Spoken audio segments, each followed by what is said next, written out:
자, 오늘 말씀은 내 마음에 가득한 것이라는 제목으로 은혜의 말씀 나누기를 원합니다. 자, 지난주에는 성령으로 충만했던 성도들의 모습이 어떠했는지를 우리가 살펴보았습니다. 성령으로 충만하여서 성령에 사로잡혔던 우리 성도들의 삶에는 어떤 변화가 있었습니까? 자, 한 마음과 한 뜻이 되어서 모든 물건을 서로 통용하고 또 자기의 재물을 아끼지 않는 모습을 볼 수 있었죠. 자, 그랬더니 예루살렘 교회의 성도들은요, 모두가 다 가난한 사람이 아무도 없었다, 이렇게 성경에 기록하고 있어요. 그럼 초대교회 성도들이 그런 삶을 살 수 있었던 이유가 어디에 있었을까요? 자, 그것은 바로 그들의 인생에 있어서 주인이 바뀌었기 때문에 발생하는 현상이라는 것이죠. 자, 원래 인간의 마음 가운데는 물질과 재물을 주인으로 섬기고 살려는 마음이 아주 가득합니다. 자, 왜냐하면 사탄이 이 땅을 지배하면서 사람들로 하여금 물질의 노예가 되도록 그렇게 모든 시스템을 만들어 버렸다니까요. 특별히 인간을 물질의 노예로 만들기 위해서 사탄은요, 진화론 사상을 사람들이 마음 가운데 심게 되었습니다.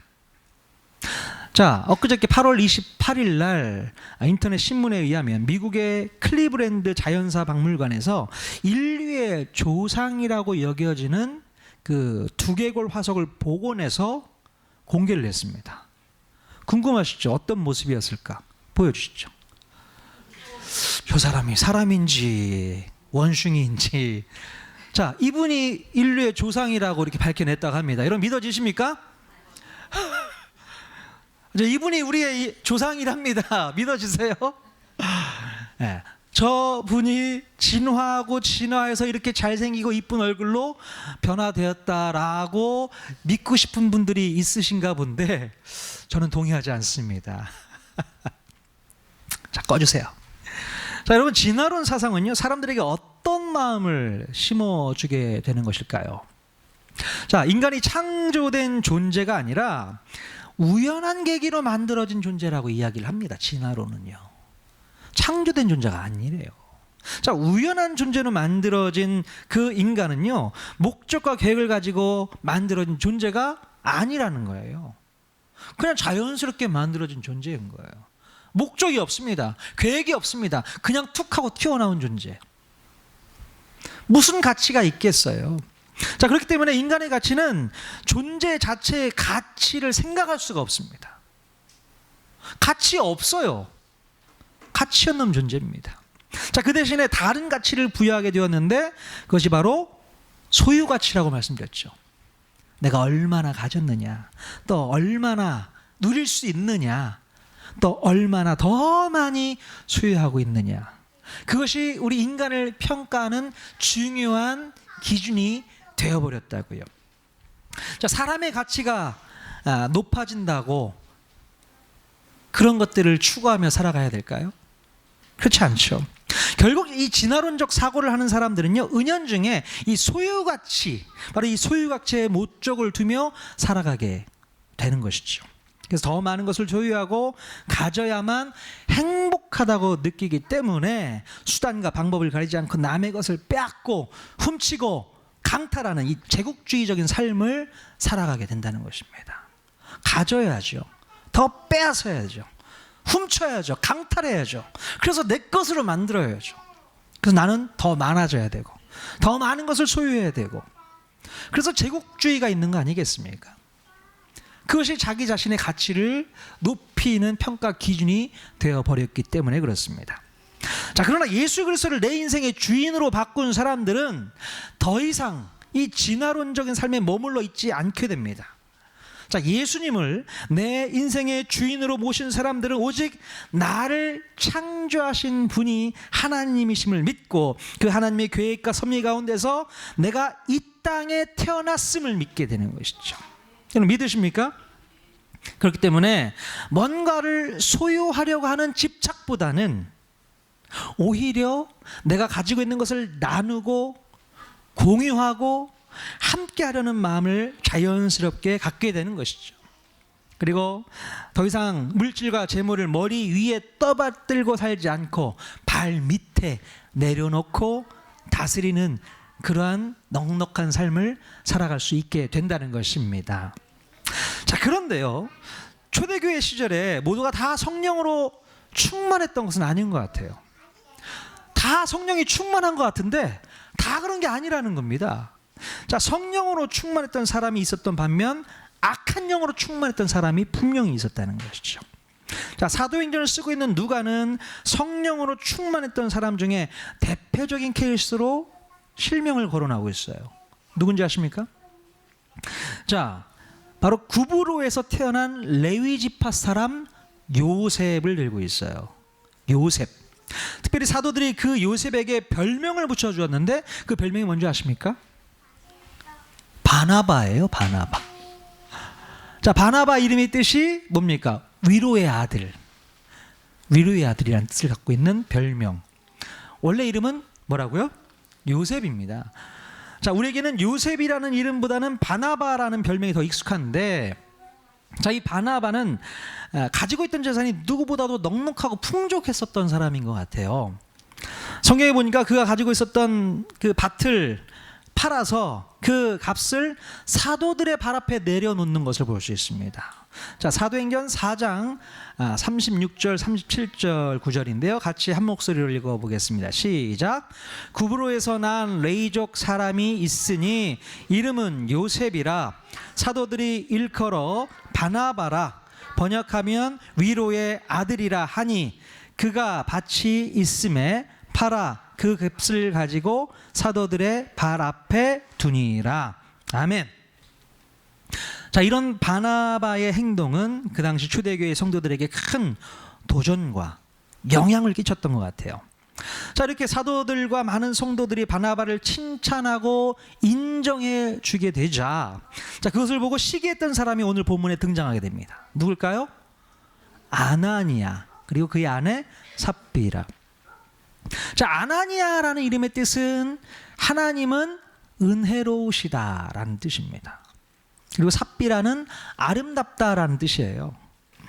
자, 아나니아는 바나바에 대한 사람들의 대접이 그렇게 부러웠던 것 같습니다. 바나바를 막 칭찬해주고 인정해주고, 참 어떻게 그럴 수 있냐라고 높여주니까 그게 부러웠던 것 같아요.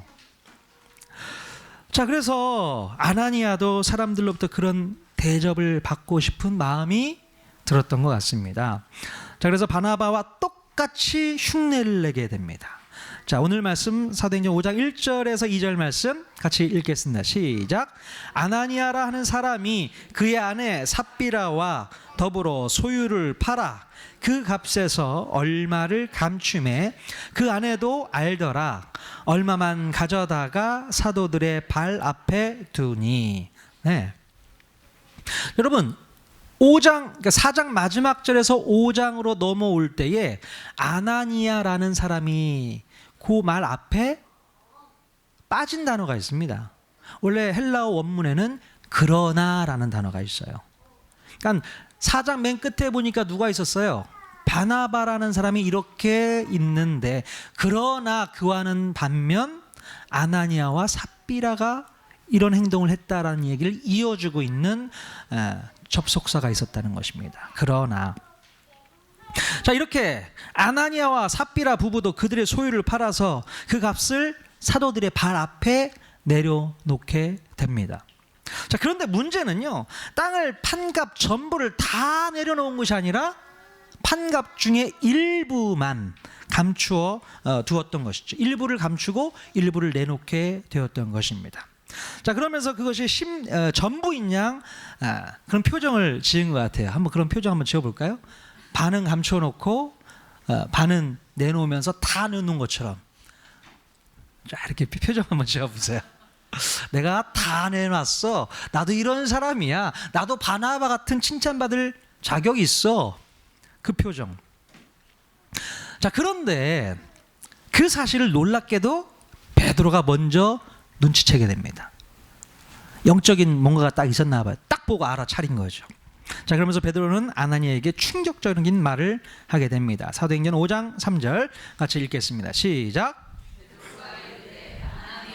어찌하여 사탄이 내 마음에 가득하여 네가 성령을 속이고 땅값 얼마를 감추었느냐. 자, 베드로는 이미 아나니아의 거짓말을 알아차리고 있었고 그의 잘못된 행동을 이렇게 지적하고 있는 것입니다. 결국 아나니아는 자신의 거짓말로 인해서 그 자리에서 바로 죽임을 당하게 되죠. 자, 그리고 나서 공모했던 그 아내 삽비라마저도 3시간 뒤에 같이 죽음을 당하게 되는 모습이 오늘 성경 뒷부분에 나와 있습니다. 우리가 사도행전 4장까지 내용을 볼 때는 초대교회의 분위기가 참 좋았어요.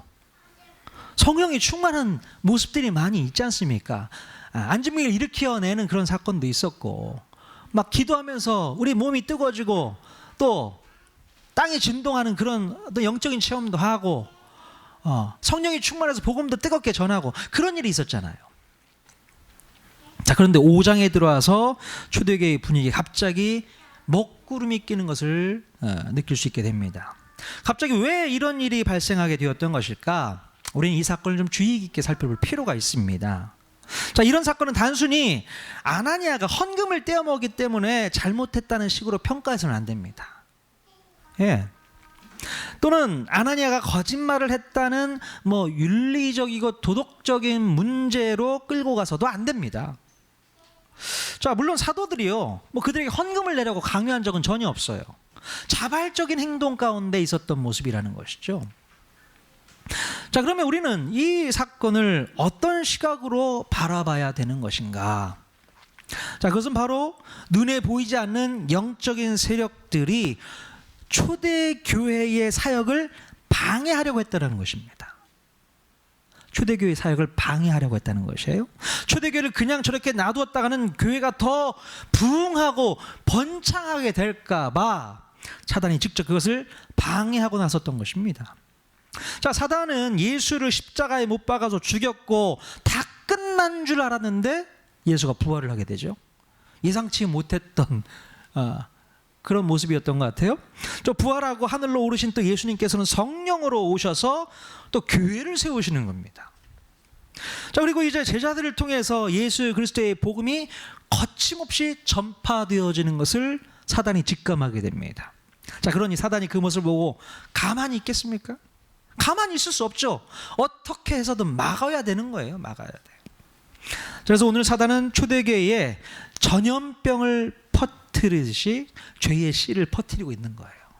한번 죄의 씨앗이 뿌려지게 되면 순식간에 퍼지잖아요. 그걸 노리고 전염병을 퍼뜨리듯이 죄의 씨를 뿌리고 있었던 것입니다.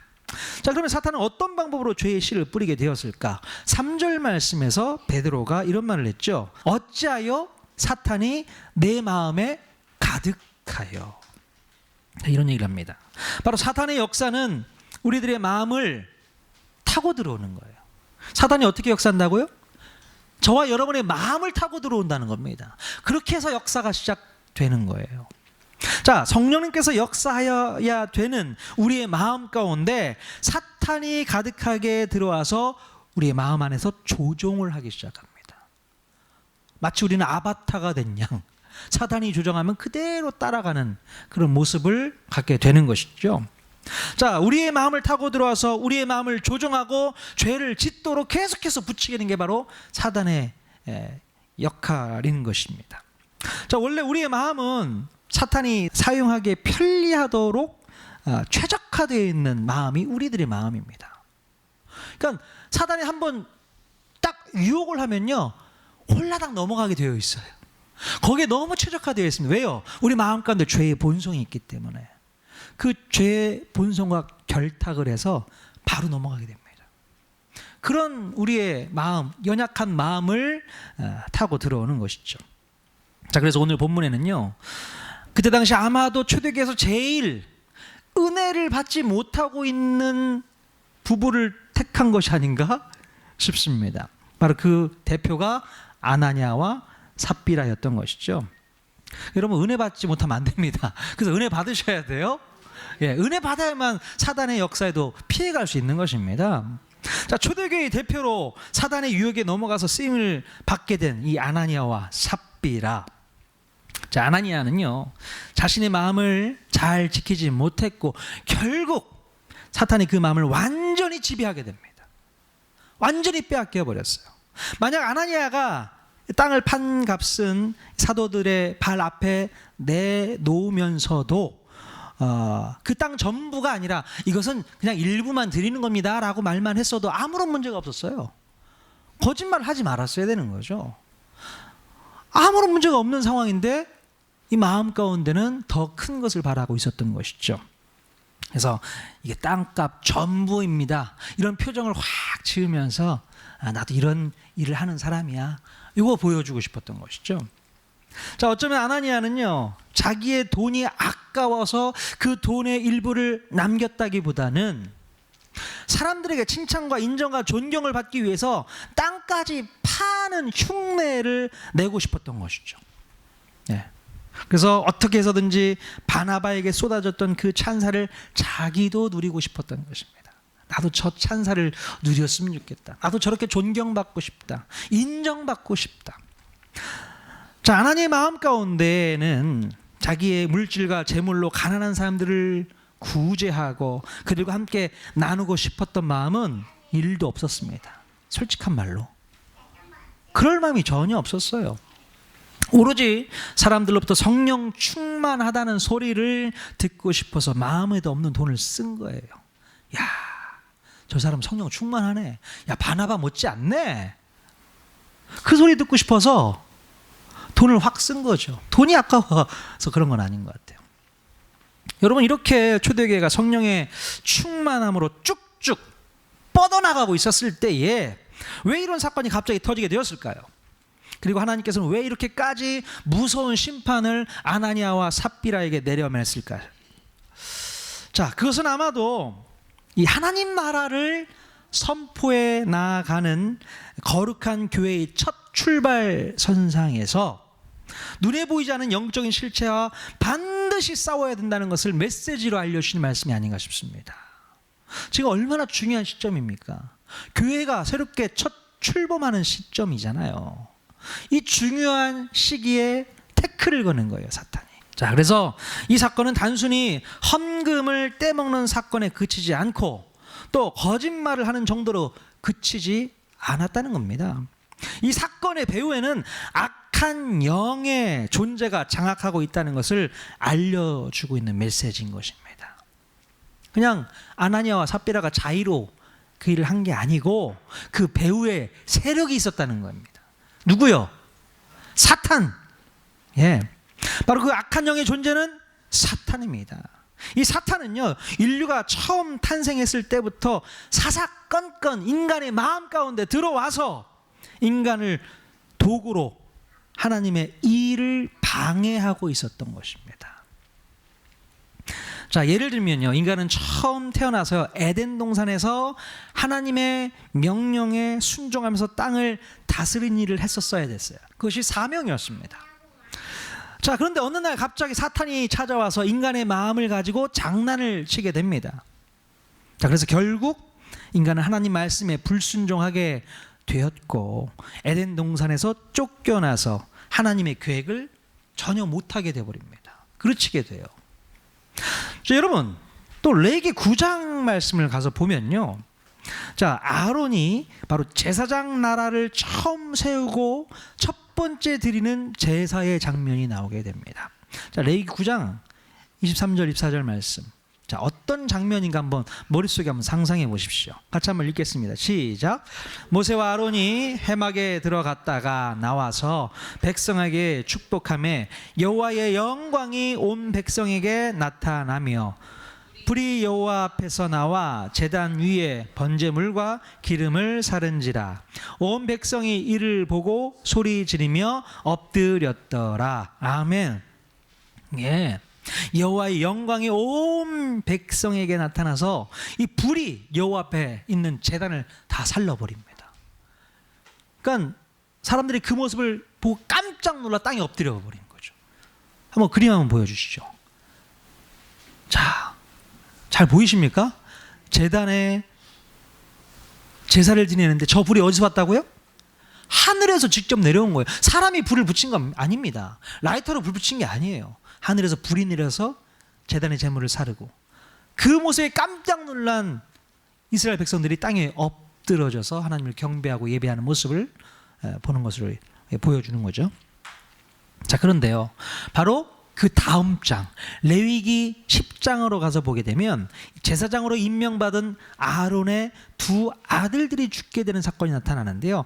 자, 레위기 10장 1절과 2절 말씀 같이 읽겠습니다. 시작. 아론의 아들 나답과 아비후가 각기 향로를 가져다가 여호와께서 명령하시지 아니하신 다른 불을 담아 여호와 앞에 분향하였더니 불이 여호와 앞에서 나와 그들을 삼킴에 그들이 여호와 앞에서 죽은지라. 자, 그림 한번 보여주세요. 어떤 모습인가요? 자, 나답과 아비후입니다. 자, 아론의 두 아들 나답과 아비후의 이 죽음은 아주 치명적입니다. 왜 그렇습니까? 이제 제사장 나라가 출범하는 이 중요한 시점에 아론이 첫 번째 드린 제사를 드리고 나서 바로 생긴 일이었거든요. 이런 일은 상상도 안 가는 일입니다. 좀 나답과 아비후가 왜 저렇게 죽어야만 했을까요? 바로 이 시점에서 많은 사람들이 두려움과 떨림을 갖게 되는 것이죠. 자, 그런데요, 하나님께서 명하신 다른 불을 분향했다고 해서 그들을 죽일 필요까지 있었을까? 오늘 성경에 보니까 그렇게 표현되어 있잖아요. 나답과 아비후가 분향을 하는데 어떤 불을 썼다고요? 다른 불을 썼다고 얘기합니다. 하나님이 명하신 불이 있는데 제가 볼 때는 라이터를 쓴 것 같아요. 다른 불을 쓴 것 같습니다. 자, 바로 이 부분에서 가만 살펴보면요, 악한 사단의 방해가 분명히 있었던 것 같습니다. 그게 못 보겠는 거예요. 제사장 나라가 시작되는 것을 사단이 못 보는 겁니다. 그래서 방해 공작을 한 것 같아요. 자, 바로 뒤에 나오는 구절에 보면요, 이들이 사단의 방해로 죽게 된 것을 발견하게 되는데 어떤 방해가 있었나? 레위기 10장 8절 9절 같이 읽겠습니다. 시작. 여호와께서 아론에게 말씀하여 이르시되 너와 내 자손들이 회막에 들어갈 때에는 포도주나 독주를 마시지 말라. 그리하여 너희 죽음을 면하라. 이런 기록이 있습니다. 이거 아셨어요? 이 나답과 아비후가 다른 불을 드리게 된 이유가 뭐냐면 술 때문에 그렇습니다. 술 마시고 취했던 거예요. 취하니까 이 불이면 어떻고 저 불이면 어때? 하나님이 명령하신 불을 드리지 않고 집에 있는 라이터 가져와서 그냥 붙인 거예요. 편하게. 술김에. 그래서 하나님께서 그 자리에서 죽여버린 거죠. 자, 그 모습은요, 누가 옆에서 장난친 겁니까? 사단이 거기에 심술을 부린 거죠. 야, 제사장 나라 웃기고 있네. 그래서 정말 아론의 첫 번째 아들, 두 번째 아들이 바로 죽어버렸잖아요. 아론이 아주 심각했을 겁니다. 이게 뭔 일인가 도대체. 또 이스라엘 백성들도 그 모습을 바라보면서 야, 이거 장난 아닌데? 조심해야겠는데? 잘못하다가는 죽을 수가 있겠구나, 이런 생각을 했을 것이에요. 자, 여러분, 정말 그렇습니다. 단순히 그들이 실수해서 그들이 죽었던 게 아닙니다. 그 배후에는 사단이 분명히 역사하고 있다는 것이죠. 자, 여호수아 6장으로 한번 넘어와 보시면요, 자, 이스라엘 백성들이 가나안 땅을 처음 들어와서 난공불락의 요새였던 이 여리고 성벽을 무너뜨리고 대승을 거두는 장면이 나오게 됩니다. 자, 이제 하나님께서 약속하신 가나안 땅에서 첫 출발을 알리는 이 신호탄 역할을 한 게 바로 여리고성 싸움에서의 승리였습니다. 자, 그런데 바로 그 뒷장에 나오는 여호수아 7장에서는요, 이 여리고성보다 규모가 작은 아이성 싸움에서 오히려 대패를 하는 경우, 그런 모습을 볼 수 있게 돼요. 승리를 할 수가 없었습니다. 자, 문제의 원인이 어디에 있었나 살펴봤더니 바로 유다 지파에 속해 있던 아간이라는 사람이 재물의 욕심을 품고 여리고 성을 탈취하면서 좋은 물건들을 개인의 소유로 훔쳤던 거예요. 첫 번째 싸움에서 하나님께서 명령하신 것은 다 누구 거예요? 하나님께로 바쳐야 된다고 말씀했거든요. 그런데 다 하나님께 드리고 싶지 않았던 거예요. 눈에 보이는 좋은 것들을 보니까 탐심이 생겼습니다. 그래서 싹 감추었어요, 몇 개를. 그것 때문에 지금 이 사단이 난 것이죠. 그럼 모세가 40년 동안 광야에서 훈련했던 만나 세대들이 이제 가나안 땅을 정복해 가는 출발점에서 이런 일이 발생하게 된 것은 분명히 이 일을 방해하려고 했던 세력이 있었기 때문이라는 겁니다. 어떤 세력이요? 사탄이 그 일을 방해했다는 것입니다. 자, 단순히 아간의 마음 가운데 탐욕이 생겨서 그랬을 것이다 라고 정리하고 끝나면 안 되는 거예요. 그 아간의 마음 가운데 누가 들어갔다고요? 사탄이 들어가서 이스라엘 백성들에게 초를 치는 겁니다. 너희들이 무슨 가나안 땅을 정복한다고 말도 안 되는 소리 하지 마. 죄의 씨를 또 뿌리기 시작하는 거죠. 그래서 이스라엘 백성들로 하여금 그 일을 못하도록 방해하고 있는 것이 바로 사단의 역사였다는 것입니다. 여러분, 이 모든 범죄 사건의 배후에는 누가 조종하고 있습니까? 사탄이요. 사단이 그 범죄 사건의 모든 배후에서 다 조종하고 있는 거예요. 바로 하나님의 계획과 섭리와 역사를 무너뜨리기 위한 사단의 공격이 있었다라는 것입니다. 사단이 우리 인간의 마음을 파고들어서 하나님 앞에 범죄하게 만들고 하나님의 일을 그르치게 하기 위해서 죄악의 전염병을 일으키고자 하는 계략이 늘 숨어 있는 것을 우리가 파악할 수 있어야 되는 것입니다. 자, 사탄은 인류가 처음 태어났을 때부터 지금 이 순간까지 하나님의 일에 딴지를 걸고 심지어 우리 인간을 파멸로 몰아가기 위해서 작정하고 오늘도 덤벼들고 있는 것이죠. 여러분, 사탄은요, 하나님의 일을 그르치도록 하기 위해서 오늘까지도 수단과 방법 가리지 않습니다. 자, 보세요. 사탄은 에덴 동산에서 행복하게 살고 있던 아담과 하와를 거기서 끄집어내지 않습니까? 야, 나 너희들 그렇게 잘 사는 거 못 보겠다. 그 꼴 못 보겠다. 나와라. 끌어냅니다. 또 제사장 나라의 출발선상에서 나답과 아비우의 범죄함으로 말미암아 스크래치를 주는 거 아니에요. 그 제사장 나라의 그 놀라운 거룩한 사명 앞에 스크래치를 한번 딱 내버리는 거죠. 또요, 가나안 땅 정복의 출발선상에서 아간이 범죄함으로 또 죽게 만들어 버립니다. 엄청난 충격이었을 거예요. 또 예수 그리스도가 이 땅에 오시자마자 어떻게 했습니까? 예수 그리스도를 십자가에 못 박아 죽입니다. 누가요? 사단이요. 누구를 이용해서? 사람들, 제사장들과 사람들을 이용해서 예수 그리스도를 십자가에 못 박아 죽이고요. 또 이제 새로운 교회의 출발선에 있는 그 상황에서 아나니아와 삽비라의 마음 가운데 사단이 들어가서 또 초대교회의 공동체에게 큰 상처를 내는 것을 볼 수 있게 됩니다. 여러분, 사탄은요, 그들의 종말이 어떻게 될 것인지를 너무나도 잘 알고 있습니다. 그들은 알고 있어요. 직감하고 있습니다. 우리의 종말은 이럴 것이야. 어떻게 알고 있을까요? 자, 그들이 가게 될 곳은 결국 하나님께서 예비해 놓으신 영원한 불목, 지옥이라는 것을 그들은 알고 있습니다. 자, 원래 지옥이라는 것은요, 사탄, 마귀, 귀신들을 가두어 놓기 위해서 만드신 장소예요.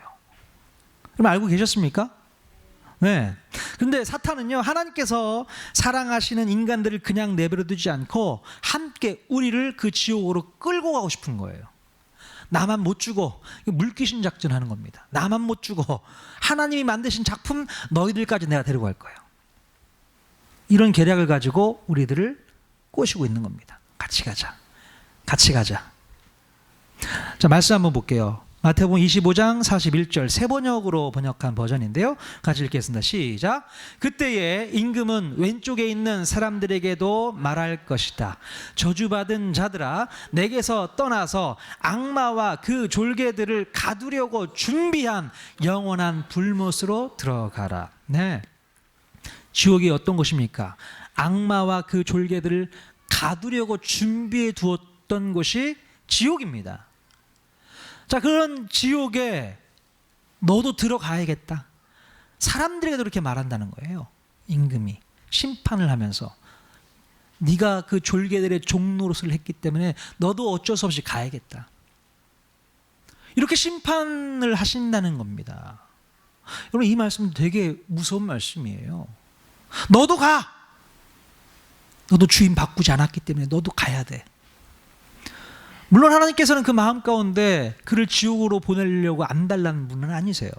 어떻게든 한 영혼 한 영혼 다 구원받기를 원하시는 그 마음이 있지만 끝까지 주인을 바꾸지 않고 하나님을 섬기지 않았던 사람들은 결국 사단과 함께 지옥으로 내몰 수밖에 없는 것이 현실인 것을 우리가 분명히 알아야 됩니다.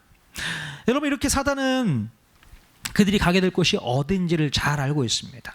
그래서 그들은 어떻게 해서든 한 명이라도 더 끌고 가자, 그런 목적을 갖고 있는 것이죠. 그래서 우리로 하여금 하나님과 어떻게 해서든 멀어지게 만들고, 어떻게 해서든 교회에서 상처받게 만들고, 또 죄를 짓게 만들고 주인을 바꾸지 못하도록 하는 것이 사단의 전략인 것입니다. 자, 그래서 끝내 사단의 종노술을 했던 사람들을 데리고 지옥으로 들어가는 것이죠. 자, 그러므로 사단은요, 이렇게 거짓된 모습으로 끊임없이 찾아와서 우리의 신앙생활을 무너뜨리고 우리로 하여금 범죄하도록 만든다는 것입니다. 자, 사탄은요, 단 한 번도 우리를 살리기 위해서 일한 적이 한 번도 없습니다. 사단이 여러분들 위한 적이 한 번도 없다고요. 근데 그분하고 친해질 이유가 있습니까? 친하게 지낼 이유가 전혀 없어요. 나를 위해서 한 적이 한 번도 없는데. 자, 오히려 사탄은 우리를 멸망에 이르게 하기 위해서 우리 마음 가운데 깊숙하게 찾아 들어와서 사람과 사람 사이를 갈라놓고 가정을 파괴하고 교회를 무너뜨리는 그런 일을 지금도 하고 있다는 겁니다. 여러분, 그냥 참고 있으실 거예요? 참고 있으실 겁니까? 이 사단의 역사를 여러분 어떻게 하셔야 됩니까? 대적하셔야죠. 가만히 있어서는 안 되는 겁니다. 자, 한번 보세요. 우리의 삶 가운데, 우리 마음 가운데 아픔이 있고 증오가 있고 고통이 있고 여러 가지 괴로운 문제들이 발생하는 이유가 뭡니까? 바로 사탄의 작품이에요. 내가 내 의지로 그런 고통과 아픔을 만든 게 아니라 사탄이 만들어 온 작품이라고요. 우리는 그걸 모르고 있습니다. 계속 속고만 살고 있는 거예요. 자, 우리의 마음을 빼앗겨버린 결과가 이런 결과들을 낳고 있는 것입니다. 자, 누가복음 22장 3절에 보면요, 사탄이 또 누구의 마음 가운데 들어가는가 보십시오. 자, 같이 읽겠습니다. 시작. 열둘 중에 하나인 가룟신이라 부르는 유다에게 사탄이 들어가니. 예. 자, 예수님을 대제사장에게 돈을 받고 팔았던 이 가룟 유다의 마음에 무엇이 있었다고요? 사탄이 들어가게 됩니다. 그 마음 가운데 사탄이 들어가서 대제사장에게 예수님을 돈 받고 팔죠. 자, 그런데 그 마음 가운데 찔림이 있었던 것 같습니다. 내가 이렇게 하는 게 아니었는데 하고서 결국에는 어떻게 합니까? 회개했어야 되는데, 베드로처럼 회개했어야 되는데 회개는 못하고 그 자책감이 너무 커서 목을 매달아 죽게 되죠. 그 역할까지 사단이 그 마음 가운데 심어주는 거죠. 네가 살아서 뭐해? 계속 정죄하는 겁니다.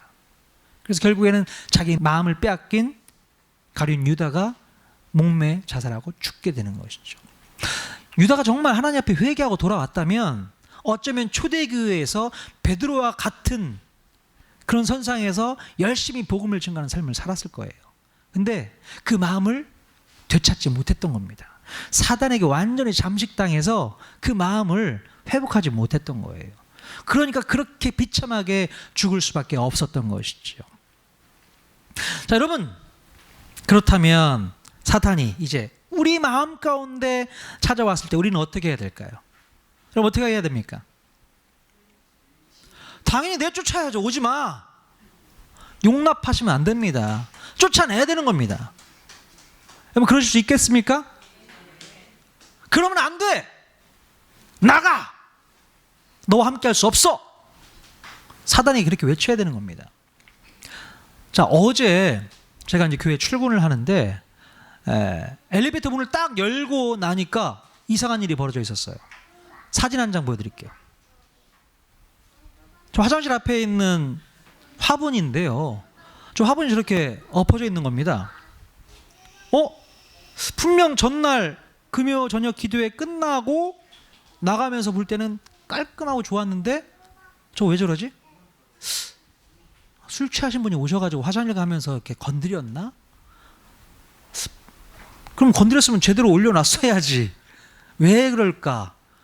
다시 이제 올려놓고 이제 하루 종일 이제 설교 준비를 하고 있었는데 잡았어요. 범인을 잡았습니다. 보여주시죠. 뭐예요 저게? 한 장 더 넘기세요. 고양이가, 들고양이가 들어왔던 겁니다. 그러니까 통풍이 잘 되게 계단 그 철문을 열어놨더니 고양이가 들어와서 휘짓고 다닌 거예요. 제가 요거를 포착을 했습니다. 그래서 막 뛰어왔더니 막 도망가더라고요. 도망갔는데 어디로 도망갔나, 계단으로 타고 도망갔나 했더니 그렇지도 않아. 화장실로 도망간 거예요. 화장실로 도망가서 찾았죠. 야옹 야옹 하고 찾았는데 안 보이는 거예요. 정말 신기하다. 어디 갔니 너? 도대체가 안 보이는 거예요. 근데 밑을 내려와서 이렇게 보니까 변기 뒷부분에 애가 머리 쿡 박고 숨어 있더라고요. 제가 깜짝 놀랐습니다. 그래서 빨리 나가라. 어떻게 손으로 만질 수도 없고 뭘로 칠 수도 없고 해코지 할까 봐 저한테 겁나고 두려워서 건들지도 없고. 그래서 이제 놔뒀어요. 놔뒀더니 어느 순간 얘가 나갔더라고요. 아, 다행이다 하고 이제 있었어요. 근데 이제 이 이야기를 이제 우리 시원이가 듣고는, 아빠 얼마나 불쌍해. 먹이라도 줘야지. 그랬던 거예요. 아이고, 야, 무슨 먹이를 줘. 그러고 말았는데 저녁 때 되니까 어떤 일이 발생한 줄 아세요? 제가 분명히 문을 닫아놨거든요. 근데 잠깐 문을 열어놨던 그 순간이 있었던 것 같습니다. 그 녀석이 또 들어온 겁니다. 그래서 이제 제가 화장실 가려고 딱 갔는데, 이게 무슨 냄새지? 똥 냄새가 어디서 막 나는 거예요. 봤더니 남자 화장실 소변기에 얘가 올라가서 실례를 한 겁니다. 깜짝 놀랐어요. 이게 뭔가. 또 그러고 찾아봤죠. 이 녀석이 어디 갔나. 또 그 자리에 또 숨어 있는 거예요. 제가 막 화가 나가지고 냄새도 나고 막 화분도 부러뜨리고, 이게 냄새가 나더라고요. 그러니까 밖에서 키웠던 고양이인 것 같아요. 그래서 또 쫓아내려고 막 어떻게 애를 썼는데, 아무튼 이 친구가 이제 나갔어요. 또 모르죠. 또 언제 들어와 있는지도 몰라요 지금 이런데. 자, 여러분, 고양이 그냥 놔두면 돼요, 안 돼요? 그냥 놔둬볼까요? 자주 들락들락 할 수 있도록 해볼까요? 우리 시원이는 고양이 밥도 주고 불쌍하니까 얼마나 배고프면 여기까지 왔겠냐, 그런 얘기를 해요. 근데 제가 볼 때는 밥 주면 계속 옵니다. 계속 오기 때문에 밥을 주면 안 되는 거거든요. 친구 데려와요? 친구까지 데려온답니다. 예. 그래서 일단은 저 밖에 있는 철문은 아예 문을 닫아놓고 있어야 돼요, 당분간은. 근데 겨울 되면 춥다고 또 들어올 것 같아서 그런 일이 계속 발생하고 있는데, 제가 어제 설교 준비하면서 이 사건을 하나님께 나에게 왜 주셨나 생각해 봤더니 쫓아내라는 겁니다. 악한 사단 마귀가 언제든지 저 고양이처럼 우리 마음 가운데 타고 들어올 수 있다는 겁니다. 그냥 왔다 가는 게 아니고 계속 나갔다가도 들어오기도 하고, 또 들어와서 가만히 있는 것도 아니고 우리 마음을 완전히 휘젓고 다니는 거죠. 더러운 똥도 싸고 화분도 엎어놓고 우리 마음 가운데 심란하게 만들고 우리 마음을 뒤집고 다닌다는 거예요. 그러니 이 사탄은 그냥 놔둬서는 안 되는 존재. 쫓아내야 되는 겁니다. 쫓아내셔야 됩니다. 할렐루야. 성령님께서 여러분 마음 가운데 계시면 사단마귀 딱 보고, 야, 내 마음에서 빨리 꺼져, 나가줘, 선포하셔야 되는 거예요. 더 이상 그 악한 사단이 내 마음을 지배하지 못하도록 막으셔야 될 줄로 믿습니다. 예. 여러분, 오늘 침례식 있는 날이잖아요, 승호 형제. 자, 침례식은요, 이제 내가 비로소 내 인생의 주인이 바뀌었다는 고백으로 하는 하나님 앞에 드리는 예식이잖아요, 그렇죠? 주인이 바뀌었다는 고백이죠. 정말로 새로운 인생으로 살아가는 첫 출발을 알리는 거룩한 예식입니다. 첫 출발이잖아요, 그렇죠? 누가 제일 이걸 싫어할까요?